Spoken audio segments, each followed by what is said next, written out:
अरे सुनो, सेठ धनी राम आया है। लाओ, जो पैसे रखे हैं उसे दे दो। थोड़े से तो रुपए ही है, दे दूं तो कंबल कहाँ से आएगा? सर्दियाँ शुरू हो गई हैं, माघ पूस की रात खेत में कैसे कटेगी? तुम सेठ से कह दो फसल पर रुपया देंगे, अब भी नहीं। भोला थोड़ी देर तक चुपचाप खड़ा रहा और अपने मन में सोचता रहा। जाड़ा सर पर आ गया है, बिना कंबल के जाड़े की रात कटेगी नहीं। लेकिन बिना पैसे लिए सेठ यहाँ से जाएगा नहीं। पार्वती, लाओ पैसे दे दो। सेठ मानेगा नहीं, किसी तरह पीछा तो छोटे, कंबल के लिए कोई और इंतजाम कर लेंगे। लाओ पार्वती, अब जल्दी करो, सेठ मानेगा नहीं। कर चुके दूसरा इंतजाम, जरा मैं भी तो सुनूं, कौन सा दूसरा इंतजाम कर लोगे? न जाने सेठ का कितना रुपए बाकी है जो किसी तरह अदा ही नहीं होता। मैं कहती हूँ तुम खेती क्यों नहीं छोड़ देते, मर मर के काम करो, पैदावार हो तो कर्ज अदा करो। ऐसी खेती से बाज आए मैं रुपए ना दूंगी। तभी पीछे से सेठ धनीराम की आवाज आती है। अरे ला भोला, जल्दी कर, इतना वक्त नहीं है मेरे पास। तू कर्ज अदा करता है कि नहीं? कंबल के लिए कोई और इंतजाम कर लेंगे। लाओ पार्वती, अब जल्दी करो, सेठ मानेगा नहीं। ठीक है, देती हूँ। पार्वती ने जो पैसे कंबल के लिए बचाए थे वह लाकर भोला को देते हुए बोली, न जाने यह सेठ से पीछा कब छूटेगा। तुम अब की खेती छोड़ दो, मजदूरी में रोटी तो खाने को मिलेगी, किसी की धोस तो ना रहेगी। अच्छी खेती है, मजदूरी करके लाओ, वह भी सब कर्ज में झोंक दो। भोला ने रुपए लिए और बाहर चला गया। उसने एक एक पैसा काटकर कुछ पैसे कंबल के लिए जमा किए थे। वह आज निकले जा रहे थे। भोला ने सेठ को पैसे देते हुए कहा, ये लीजिए सेठ जी, अभी मेरे पास इतने ही है। अरे ये तो आधे भी नहीं है, मुझे पूरे पैसे चाहिए। सेठ जी, फसल काटने के बाद आप बाकी के पैसे ले लेना, अभी मेरे पास इतने ही है। ठीक है, तो मैं फसल काटने के बाद ही आऊंगा और उस समय मुझे मेरे पूरे पैसे चाहिए, वरना तेरे लिए अच्छा नहीं होगा। इतना कहकर सेठ वहाँ से चला जाता है। भोला ने गहरी सांस भरते हुए कहा, चलो कुछ समय के लिए ही सही, कम से कम पीछा तो छूटा। भोला एक गरीब परिवार से था जो खेती करके अपना जीवन बसेरा करता था। भोला ने खेती करने के लिए सेठ धनीराम से कुछ पैसे कर्ज के रूप में लिए थे, लेकिन लालची सेठ ने कर्ज पर ज्यादा ब्याज लगाकर कर्ज की कीमत दोगुना कर दी थी, जिसे भरते भरते भोला को ठंड में भी पसीने छूट रहे थे। जैसे जैसे समय बीतते जा रहा था, रामपुर गांव में ठंड का आगमन शुरू हो रहा था। एक बार फिर से रामपुर गांव में ठंड ने दस्तक दे दी थी। इसी गांव में एक कमला काकी भी रहती थी। उसके परिवार में कोई भी नहीं था। वह अकेले ही गांव से गोबर इकट्ठा करके और उसके उपले बनाकर गांव-गांव में बेचा करती थी। उसी से उसका गुजारा चलता था। हे भगवान, आज तो बहुत ठंड लग रही है। हे भगवान, इतनी ठंड में मैं काम कैसे करूं? ठंड से ठिठुरते हुए कमला काकी गांव तक पहुंच गई। मेरे हाथों के बने उपले ले लो, एक उपले में पूरा खाना बनेगा। ले लो रे उपले, ले लो, मेरे हाथों के बने उपले ले लो। आज तो कोई उपले लेने ही नहीं आ रहा, ठंड भी बहुत लग रही है। लगता है आज खाली हाथ ही घर लौटना पड़ेगा। मगर लौटूं कैसे? घर में खाने को कुछ नहीं है। उपले बिके तो कुछ पैसे आए, बिना पैसे खाना कहाँ से आए? अरे काकी, रुको जरा, मुझे भी अपने भारी भरकम उपले देती जाओ। हे भगवान, बाहर तो बहुत ठंड है, काकी जरा जल्दी कर दो। हाँ बेटा, अभी करती हूँ। ये लो अपने उपले। काकी पैसे कल ले लेना, अभी मेरे पास छुट्टे नहीं है। बेटा पैसों की ही तो जरूरत है, कुछ भी दे दो। काकी यह लो, मेरे पास ये कुछ चावल है, अभी इसे ही रख लो। ठीक है बेटा, ला दे, आज इसी से मेरा काम चल जाएगा। उपले बेचकर कमला काकी घर को निकल पड़ती है। तभी ठंडी हवा की लहरें जोरों से चलने लगती है।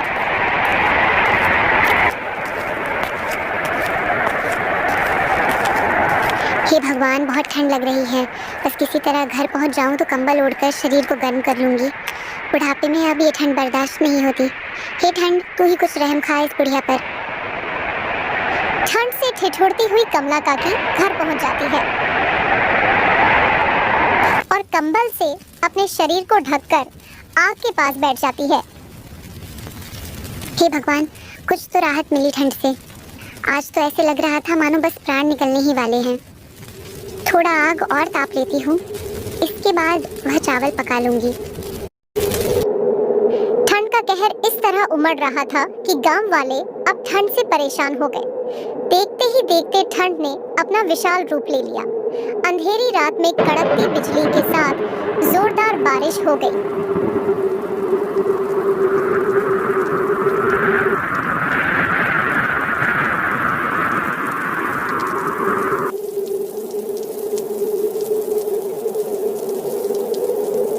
हे भगवान, इतनी ठंड में यह जोरदार बारिश तो हमारी जान ही ले लेगी। अब तो कुछ दिन घर में ही रहकर गुजारना होगा। बाहर तो सर्द हवाओं का पहरा है।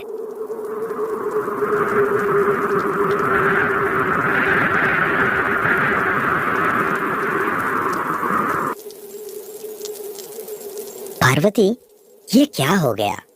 इतनी ठंड में ये जोरदार बारिश भी होने लगी। अगर यह बारिश ऐसे ही होती रही तो मेरी फसलें खराब हो जाएगी। बड़ी मुश्किल से इतनी ठंड में फसल तैयार की है। जी, आप ज्यादा चिंता ना करें। ठंड की पहली बारिश है, सुबह तक खत्म हो जाएगी। भगवान करे ऐसा ही हो, वरना मेरी फसल तो बर्बाद हो जाएगी।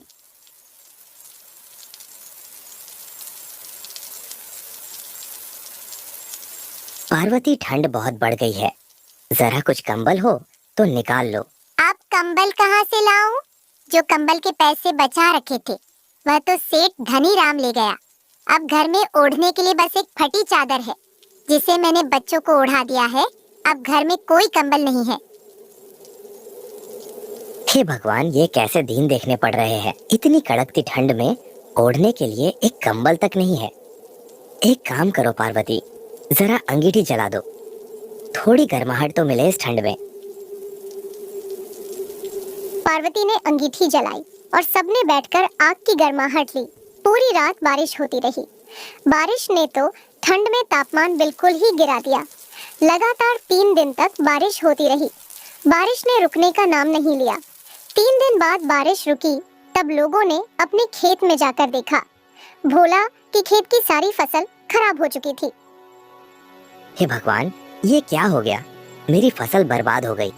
अब इतनी कड़कती ठंड में हम क्या करेंगे?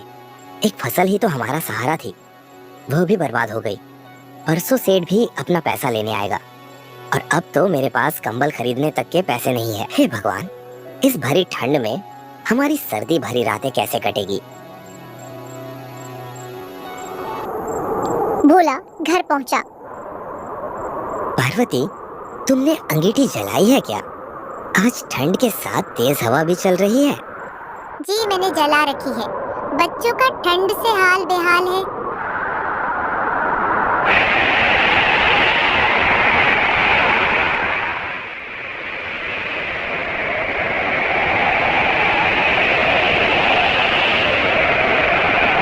आप बहुत उदास दिख रहे हैं। क्या बात है? सब ठीक तो है ना? क्या बताऊं पार्वती, सारी फसल बर्बाद हो गई, कुछ भी नहीं बचा पार्वती। हम बर्बाद हो गए। मैंने आपको कहा था पैसे न दीजिए सेठ को। अब इतनी ठंडी में बिना कंबल की रात कैसे कटेगी? एक तो यह खिड़की भी टूटी है। ठंडी ठंडी हवा घर में घुस रही है। बच्चे भी ठंड से ठिठुर रहे हैं। बस एक इस अंगीठी का ही सहारा है। अंगीठी की भी लकड़ियां खत्म होने वाली है। लगता है हम ठंड से मर ही जाएंगे। चिंता मत करो पार्वती, मैं अभी जाकर जंगल से कुछ लकड़ियां ले आता हूँ। नहीं, जंगल मत जाइए, बाहर ठंड बहुत बढ़ गई है। आप एक काम कीजिए, रामू काका से कुछ मदद मांग लीजिए।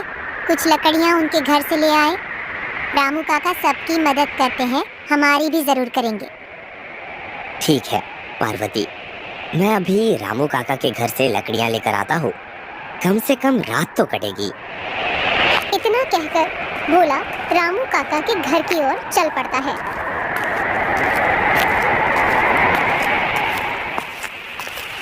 अचानक भारी बर्फबारी होने लगती है। हे भगवान, ये क्या कर रहे हो? कभी बारिश कभी बर्फ, जान ही ले लोगे क्या इस गरीब की? किसी तरह भोला रामू काका के घर पहुंचा।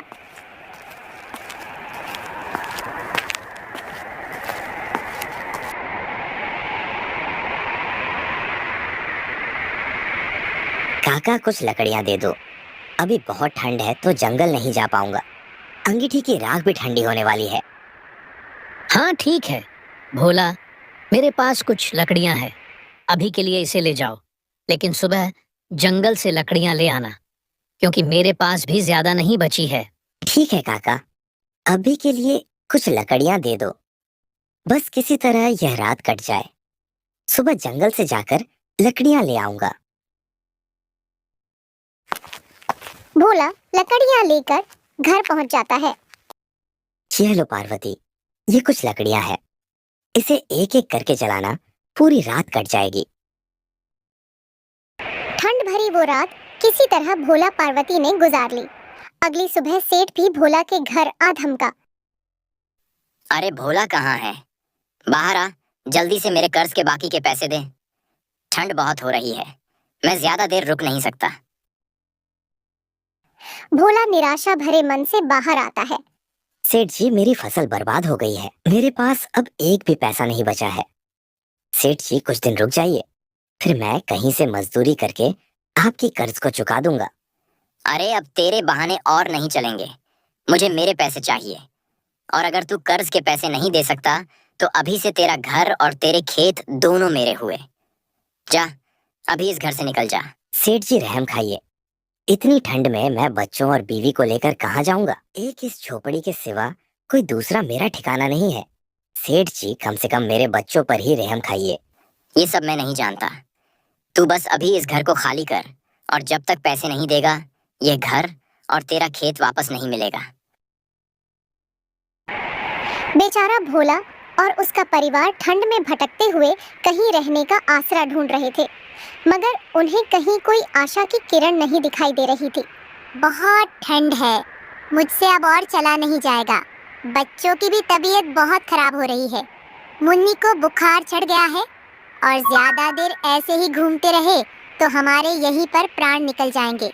अभी हम यहाँ नहीं रुक सकते। रात होने से पहले हमें सर ढकने के लिए कुछ तो ढूंढना ही होगा। जैसे जैसे दिन ढल रहा है, ठंड बढ़ती जा रही है। बहुत दूर चलते चलते उनको एक झोपड़ी दिखाई देती है। पार्वती, वहां देखो, वहां एक झोपड़ी है। चलो वहां जाकर पूछते हैं, क्या पता उन्हें ही हम पर रहम आ जाए और वह हमें अपनी झोपड़ी में आश्रय दे दे। भोला का परिवार वह झोपड़ी के पास चला जाता है। कोई है क्या? इस गरीब की मदद करे, कृपया करके इस गरीब की मदद करे। भोला कई बार आवाज लगाता है, मगर झोपड़ी के अंदर से कोई आवाज नहीं आती है। लगता है इस झोपड़ी में कोई नहीं है, एक बार अंदर चलकर देखना चाहिए। भोला झोपड़ी के अंदर जाता है। झोपड़ी में चारपाई और कुछ कपड़े रखे थे, पर वहाँ कोई दिख नहीं रहा था।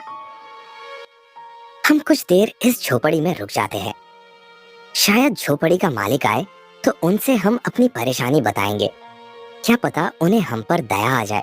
ऐसा सोचकर वह उस झोपड़ी में रुक जाते हैं, और वहीं पर एक अंगीठी जलाकर उन्होंने बच्चों को अंगीठी के पास बैठा दिया। अंगीठी की गर्माहट से उन सभी ने चैन की सांस ली। चलो, कुछ तो गर्माहट मिली, कब से ठंड में भटक रहे थे। अंगीठी की राख खत्म होने वाली है। आप एक काम कीजिए, बाहर से कुछ लकड़ियां ले आइए। ये अंगीठी कुछ देर में ठंडी पड़ जाएगी। तुम बच्चों का ध्यान रखना, मैं अभी लकड़ियां लेकर आता हूँ। लकड़ियों की तलाश में भोला कुछ दूर चला ही था कि अचानक उसकी नजर एक बुढ़िया पर जाती है, जो ठंड में नीचे जमीन पर गिरी हुई थी।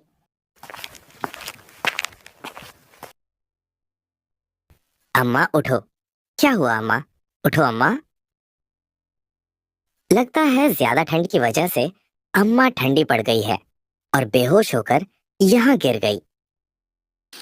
भोला अम्मा को लेकर उस झोपड़ी में आ जाता है।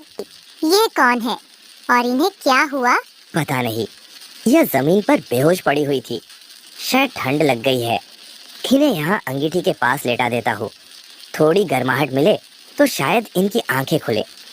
थोड़ी देर शरीर को गर्माहट मिलने के बाद कमला काकी की आंख खुल जाती है। अरे बेटा, कौन हो तुम? मैं तो घर आ रही थी। अचानक ठंड की वजह से मैं चक्कर खाकर गिर गई। इसके बाद मुझे कुछ भी याद नहीं। अच्छा अम्मा, तो यह आपका घर है। अम्मा, मैंने जब तुम्हें बेहोश देखा तो मैं तुम्हें उठाकर झोपड़ी में ले आया।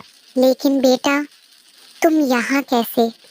और तुम्हारा पूरा परिवार भी यहाँ है। भोला कमला काकी को अपने साथ हुई सारी घटना के बारे में बता देता है। हे भगवान, सत्यानाश हो उस जालिम सेठ का, जो इतनी तड़पती ठंड में तुम्हारे बच्चों बीवी सबको घर से बाहर निकाल दिया। अरे कम से कम बच्चों पर ही तरस खा लिया होता। ना जाने यह अमीर लोगों का दिल कहाँ मर गया है। बेटा, एक काम कर, वह जो उपले रखे हैं उसको अंगीठी में डाल दे, नहीं तो आग बुझ जाएगी।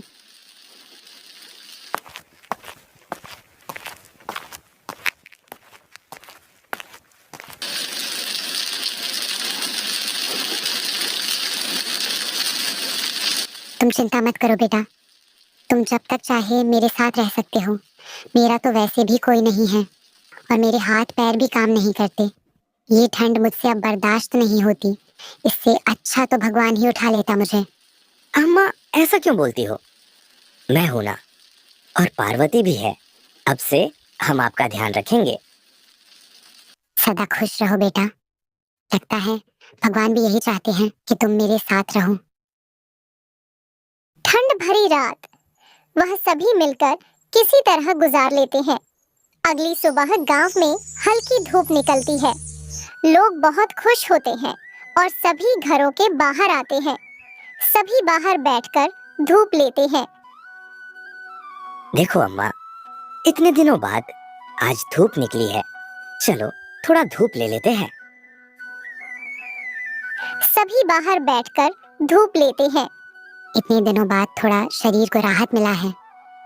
अच्छा बेटा, मैं चलती हूँ, गांव में उपले बेचने हैं। अम्मा, आप चिंता मत करो, आज उपले में बेच आता हूँ। ठीक है बेटा, अगर तुम्हारी यही इच्छा है तो जाओ। भोला उपलों को लेकर गांव की ओर निकल पड़ता है और गांव-गांव जाकर उपले बेचता है। ये तो बहुत कम पैसे है। केवल उपलों को बेचकर कुछ नहीं हो पाएगा। मुझे कोई और काम भी करना होगा। उपलों को बेचकर आए पैसों से भोला कुछ राशन ले आता है। यह लो पार्वती, ये कुछ राशन है। इससे सबके लिए गर्मा गर्म खिचड़ी बना दो। अम्मा, मैं एक काम करता हूँ, जंगल से जाकर कुछ लकड़ियाँ ले आता हूँ और उसे भी गांव में बेच दिया करूँगा। इससे थोड़ी बहुत और आमदनी हो जाएगी। ठीक है बेटा, लेकिन अगर तुम लकड़ियाँ लेना ही चाहते हो तो पश्चिम दिशा की ओर जो जंगल है वहाँ से लकड़ियाँ ले आओ। वहाँ पर बड़े बड़े पेड़ हैं और वहाँ की लकड़ियाँ भी काफी गर्म होती हैं। उसे गांव में बेचोगे तो अच्छी कीमत मिलेगी। ठीक है अम्मा, मैं पश्चिम दिशा की ओर ही चला जाता हूँ। इतना कहकर भोला लकड़ी की तलाश में निकल पड़ता है। जंगल के काफी अंदर जाने के बाद भोला को खूब मोटे घने पेड़ दिखाई देते हैं, जो और पेड़ों के मुकाबले काफी मोटे और लंबे थे। भोला वहां से काफी सारी लकड़ियां काटकर ले आता है और गांव-गांव जाकर बेचता है। सारी लकड़ियां बेचने के बाद भोला घर आ जाता है। भोला ने कुछ लकड़ियां घर के लिए भी बचा ली थी। आज सारी लकड़ियाँ बिक गई और ये कुछ लकड़ियाँ मैंने हमारे लिए भी बचा ली थी। बाहर बहुत ठंड है, जरा इन लकड़ियों को जला दो तो मेरे शरीर को थोड़ा गर्माहट मिल जाए। फिर पार्वती उन लकड़ियों को जला देती है। उन लकड़ियों के जलते ही पूरा कमरा बिल्कुल गर्म हो जाता है। वह लकड़ियों की आग में न जाने कौन सा तेज था जो पूरे कमरे में गर्मी फैल जाती है। बाहर ठंड की बर्फबारी हो रही थी और खिड़की से आने वाली हवा घर में घुसते ही गर्म हो जा रही थी। इस तरह ठंड भरी रात उस दिन उन सभी के लिए एक गर्माहट भरी रात में बदल गई। अगली सुबह फिर भोला लकड़ियों के लिए जंगल की ओर निकल पड़ता है।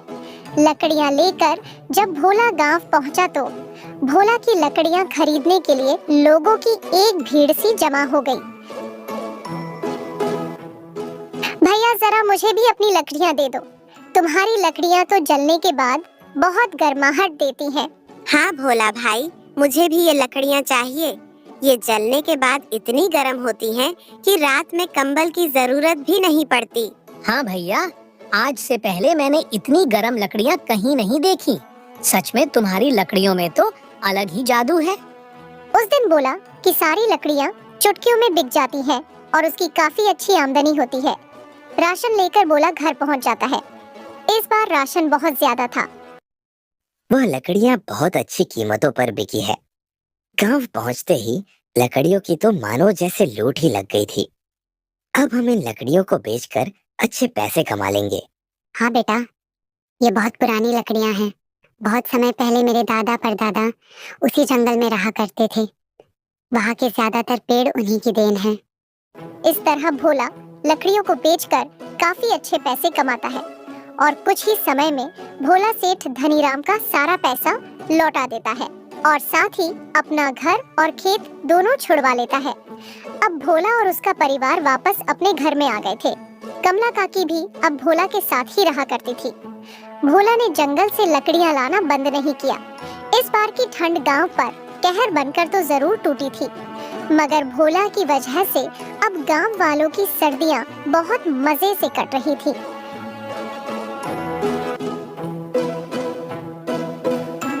कहानी में अंत तक बने रहने के लिए धन्यवाद। आपको ये कहानी कैसी लगी, अपने विचार हमें कमेंट में लिखें और भी ऐसे ही मजेदार कहानियां सुनने के लिए चैनल को सब्सक्राइब करें।